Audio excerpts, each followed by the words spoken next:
prinašamo dan.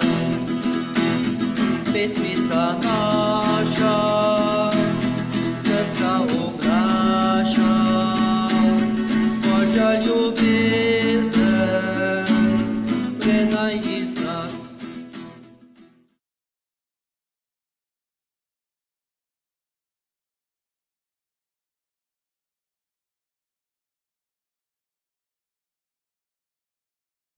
Spoštovani in dragi otroci, začnimo danes šmarnice v znamenju križa in molitvijo.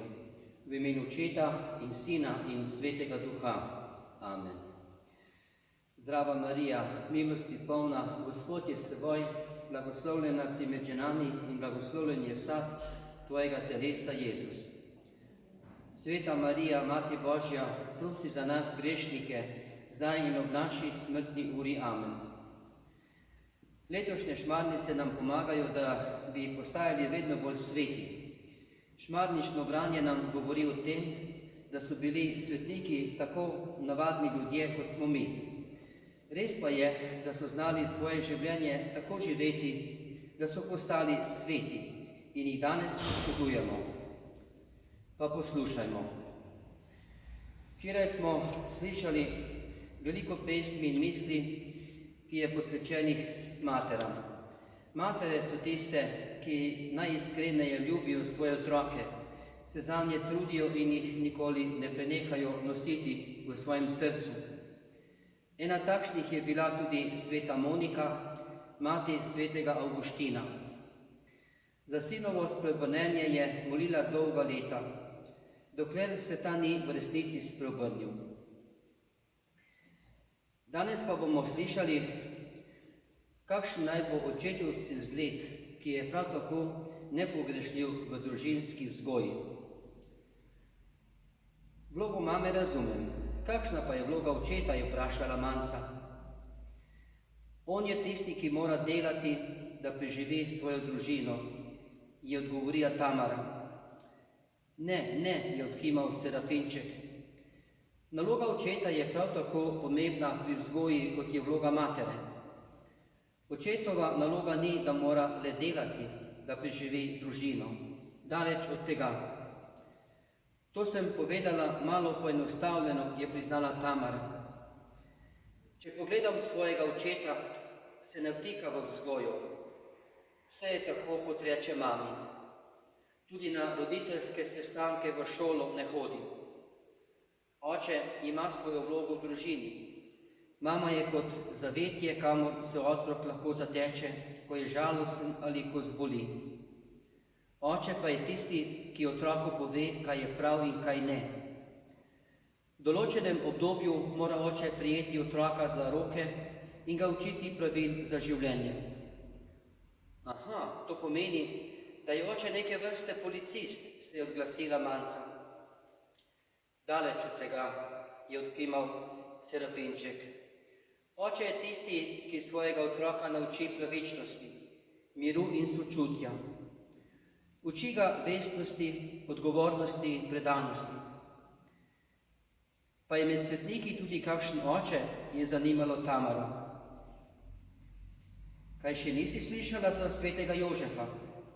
Ali pa za starše Janeza Krstnika ali Marije? Jo je strogo pogledal Peter.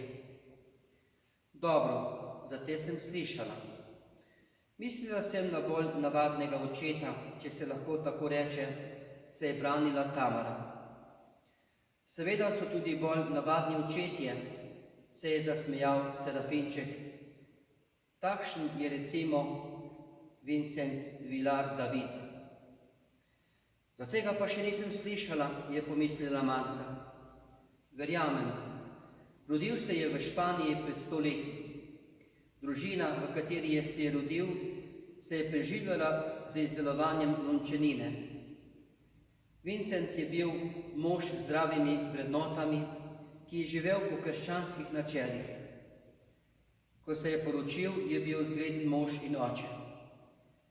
Po smrti staršev je z brati prevzel podjetje, skrbel in pomagal je mnogim revnim ljudem. Do svojih delavcev je bil pravičen in pošten. Ko je v Španiji izbruhnila državljanska vojna, je bil tesno povezan s cerkvijo in pomagal je številnim duhovnikom.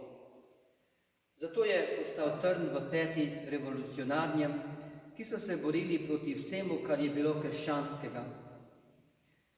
Nekega dne so prišli ponj in ga kmalu zatem ustrelili. Torej je v resnici mučenec, je ugotovila Manca. Da, v resnici je mučenec, ker je bil pokončen mož, ki ni odstopal od pravih krščanskih vrednot in moralnih načel, je moral umreti. Lahko bi rekli, da je zlo premagalo dobro, je ugotovil Peter. Zlo nikoli ne premaga dobrega, Peter. Navzven se včasih zdi, da je to res tako, vendar na koncu vedno zmaga dobro. V lepem spominu ostanejo ljudje, ki so bili dobri in pošteni. Čeprav so morali umreti, njihova smrt ni bila zastonj, ker ostane njihov zgled, je Serafinček podučil Petra. Zakaj pa Bog takih ljudi ne obvaruje, je zanimalo Tamaro. Pozabljaš, da noben človek na zemlji ne živi večno. Življenje se vsakemu prej ali slej izteče.